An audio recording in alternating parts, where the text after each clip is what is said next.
Ya, halo semua. Selamat datang kembali di channel ini. Saya mau tanya dulu ke ibu-ibu rumah tangga. Pernah nggak merasa pengen banget bantu suami cari rezeki, tapi bingung caranya? Mau kerja di luar rumah, anak nggak ada yang jagain. Mau usaha, takut ribet. Dan akhirnya, ya sudahlah ngurus rumah saja. Padahal sebenarnya, jadi ibu rumah tangga itu bukan berarti nggak bisa produktif. Justru, sekarang banyak peluang kerja sampingan yang fleksibel. Bisa dilakukan dari rumah, modal kecil, bahkan ada yang nyaris tanpa modal. Nah, di video kali ini saya akan bagikan 5 ide pekerjaan sampingan yang cocok banget buat ibu rumah tangga. Bukan sekedar teori, tapi juga kisah nyata dan inspirasi dari ibu-ibu yang sudah sukses menjalankannya. Jadi, tonton sampai selesai ya. Siapa tahu salah satunya bisa jadi jalan rezeki buat ibu-ibu semua. Ya, yang pertama, jualan online dari rumah. Sekarang kita mulai dari yang paling gampang, yaitu jualan online. Banyak ibu rumah tangga yang awalnya cuman iseng jualan di grup WhatsApp sekolah anak. Lama-lama malah jadi bisnis besar. Contoh nyatanya, ada Bu Rina, seorang ibu di desa kecil. Awalnya cuman bantu jualan keripik singkong dari temannya. Dia melakukan ini, cuman upload foto di Facebook atau di media sosial lainnya. Ternyata banyak yang pesen. Dari situ, dia mulai serius. Sekarang Bu Rina bisa kirim keripik ke luar kota, bahkan ke luar pulau, lewat media sosial. Ya, yang menarik, modalnya kecil, cukup HP dan kuota internet. Ibu bisa jadi reseller baju, kosmetik, atau makanan. Jika pinter promosi, jangan kaget kalau omsetnya bisa lebih besar dari gaji kantoran. Ya, jadi tipsnya. Nomor 1, pilih produk yang banyak dicari orang. Nomor 2, jangan malu untuk promosi, karena promosi adalah kunci. Nomor 3, gunakan media sosial dengan konsisten. Selanjutnya, yang kedua, membuka jasa catering atau makanan rumahan. Ya, jika ibu hobi memasak, jangan disimpan untuk keluarga saja. Masak bisa jadi lajang rezeki. Saya punya cerita tentang Bu Siti, seorang ibu rumah tangga dengan 3 anak. Suaminya kerja serabutan.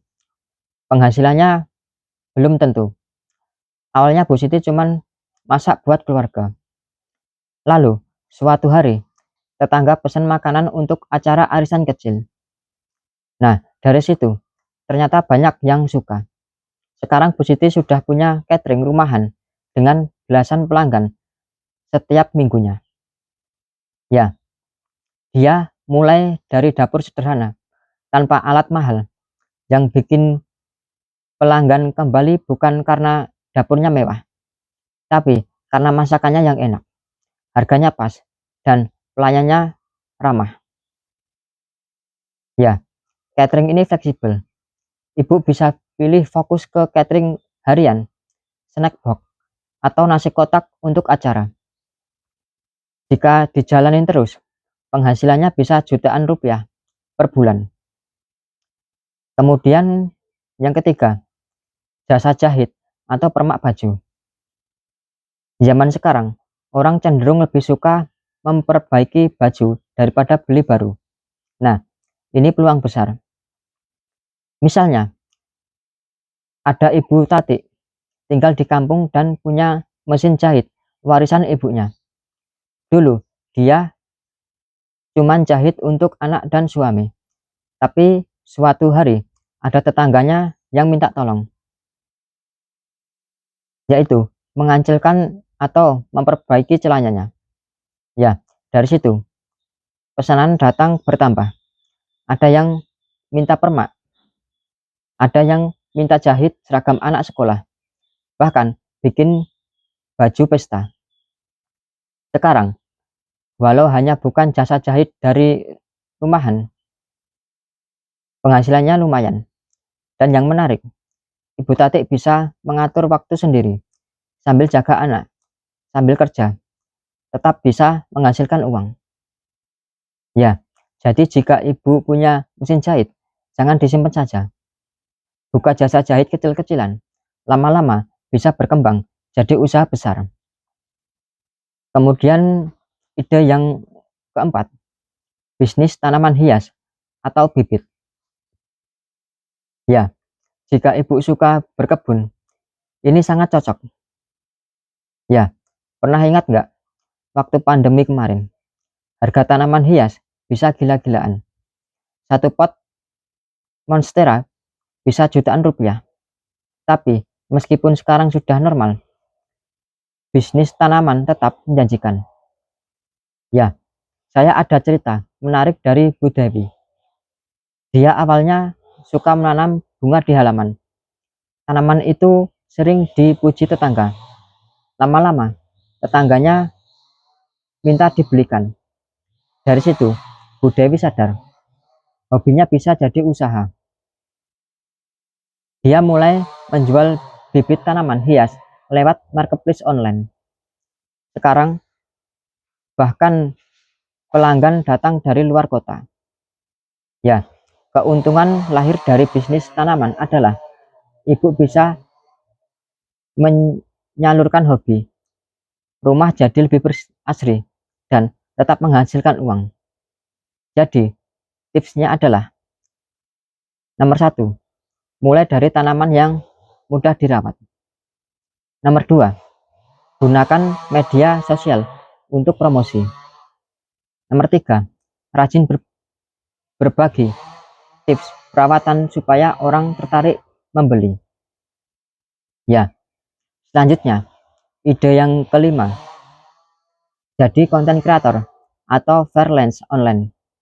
Nah, ini yang terakhir. Mungkin terdengar modern, tapi justru banyak ibu-ibu yang sukses di sini. Bayangkan, dari rumah saja, ibu bisa bikin konten YouTube tentang masak, tips rumah tangga, atau cerita sehari-hari. Ada juga ibu-ibu yang jadi TikTokers. Komentarnya simple, tapi banyak yang nonton. Kontennya cuma sederhana, yaitu kebiasaan sehari-hari di rumah. Ya, saya ada contoh kisah nyata dari Bu Ani, ibu rumah tangga di desa. Dia suka berbagi resep masakan sederhana di YouTube. Awalnya cuma pakai HP seadanya. Videonya biasa-biasa saja. Tapi karena konsisten, subscribe-nya sekarang ratusan ribu. Dan hasilnya, dia bisa bantu keuangan keluarga. Bahkan lebih besar dari penghasilan suami. Ya, selain konten kreator, ibu juga bisa jadi freelance online. Misalnya menulis artikel, jadi admin media sosial, desain grafis, atau entry data. Ya, sekarang banyak situs freelance yang bisa jadi tempat mencari kerja. Jadi kelebihannya, semua bisa dilakukan dari rumah, yang fleksibel, bisa disesuaikan dengan waktu ibu. Nah, teman-teman semua, jadi itulah 5 ide pekerjaan sampingan yang cocok buat ibu rumah tangga. Mulai dari jualan online, catering, jasa jahit, bisnis tanaman, sampai jadi konten kreator. Ya, intinya, jadi ibu rumah tangga bukan berarti berhenti berkarya. Justru dari rumah, banyak peluang yang bisa dijalani. Jangan takut untuk memulai dari yang kecil. Ingat, banyak usaha besar berawal dari langkah kecil. Semua kisah inspiratif tadi adalah bukti nyata bahwa ibu rumah tangga bisa sukses.